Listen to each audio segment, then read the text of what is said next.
Hello မင်္ဂလာပါအခုကျွန်မတက်တာလာပါပြီကျွန်မအခုတက်တာလာတဲ့ဟာကိုပြောပြရင်းနဲ့ကျွန်မအခုလုပ်ခဲ့တဲ့လုပ်သက်10နှစ်တော့လုပ်ခဲ့တဲ့ဒီ corporate လောကရဲ့ကောင်းကျိုးလေးတွေကို share လုပ်ပြပေးပြီးတင်ပါတယ်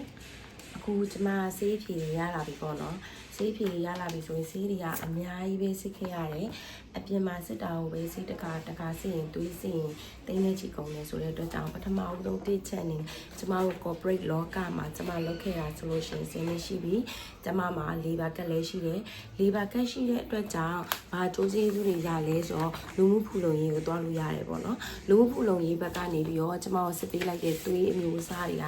အများကြီးပဲဒီထဲမှာဆိုလို့ရှိရင်အများကြီးပဲသူတို့စစ်ပေးဒီဟာကအပြင်မှာစစ်မယ်ဆိုလို့ရှိရင်2သိန်းကျော်3သိန်းလောက်ပုံကြမယ်ပတ်စံမှာဒါပေမဲ့ဒါလေးကိုလူမှုဖူလုံရေးရှိတယ်ဆိုတော့ labor card ရှိတယ်ဆိုတဲ့အတွက်ကြောင့်ညီမတို့က labor card ကိုမိတ်တူကူသွားတယ်လူမှုဖူလုံရေးကိုသွားတယ်ဆိုတဲ့အချိန်မှာသူတို့ကဆရာဝန်မတွေရဲ့ဒီတမတ်recommend letter နဲ့အကုန်လုံးကိုစစ်ဆေးပြီးရဆိုတဲ့ကြောင့်ဒါကတော့ပထမအဦးဆုံးကောင်းကျိုးတစ်ချက်ပေါ့နော်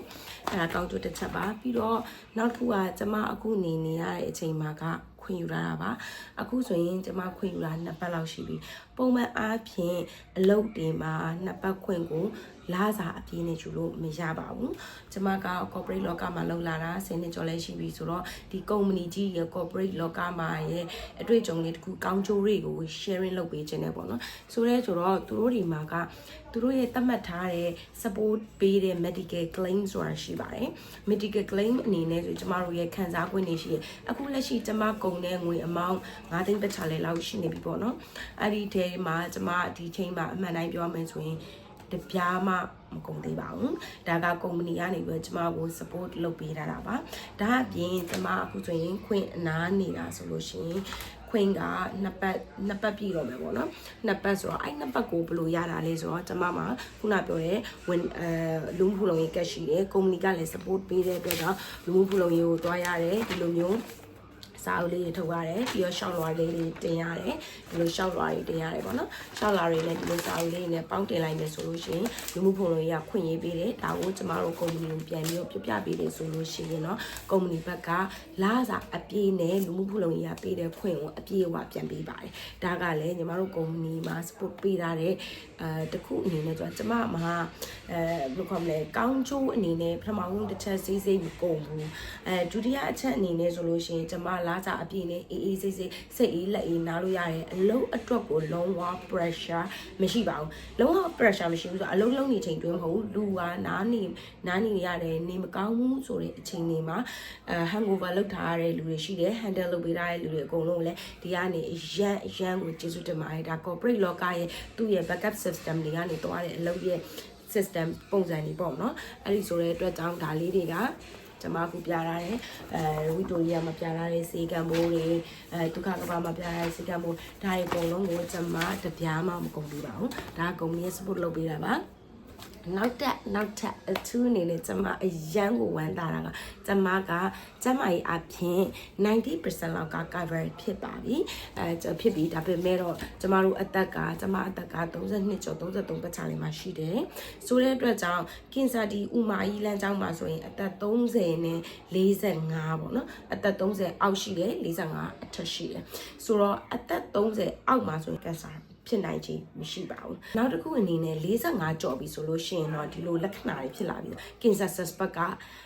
90% လောက်ကိုသူတို့တွေကစိုးရိမ်ကြတယ်ပေါ့နော်ဒါပေမဲ့ကျမရဲ့အသက်က32 33ကြားဖြစ်တဲ့အတွက်အကြောင်းသူတို့သိနေဆိုတော့ကျမကလာမဲ့ဒီတောက်ကြနေမှာဆိုလို့ရှိရင်ကျမစေယုံတက်ပြီးတော့ဒီစစ်ဆေးမှုတွေပြုလုပ်ရမှာပေါ့နော်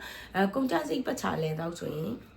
30ပတ်ချလဲလောက်ကုန်ပါမယ်ကျမတို့ corporate လောကမှာလုံးနေတဲ့နောက်တဲ့အားသာချက်တစ်ခုကကြတော့ CC ပေါ့နော် medical claim ဆိုတဲ့ဟာ medical claim ကိုသူတို့က support လုပ်ပေးတာလေကျမအခုကုန်ကြမယ်ဆိုတဲ့ခုနကပြောခဲ့တဲ့ငွေ amount တစ်ခုရှိတယ်အဲ့ဒီကကျမတို့အတွက်ကုန်ကြစရာမလိုဒါဆိုရင် insurance သဘောမျိုးနဲ့တွားပြီးတော့သက်ဆိုင်နေပေါ့နော်ဆိုတော့ကျမတို့ corporate လောကမှာအလုပ်လုပ်တဲ့သူတိုင်း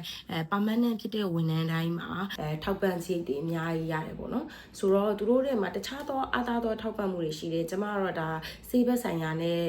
ဆွဲယူပြီးတော့အတာချက်တွေနဲ့ပြောပြရဲဆိုတော့သူတို့မှာပထမဦးဆုံးနေရင် leave ခွင့်အတာချက်ရှိရဲစေးရုံတက်တဲ့ခွင့်ဆိုလို့ရှိရင်ကျမတို့မှာရက်30ဆိုတာထပ်ရှိတယ်ပြီးအဲ့လိုမျိုးမှာကိုကနာမကျန်းတာကပထမ3လဆိုလို့ရှိရင်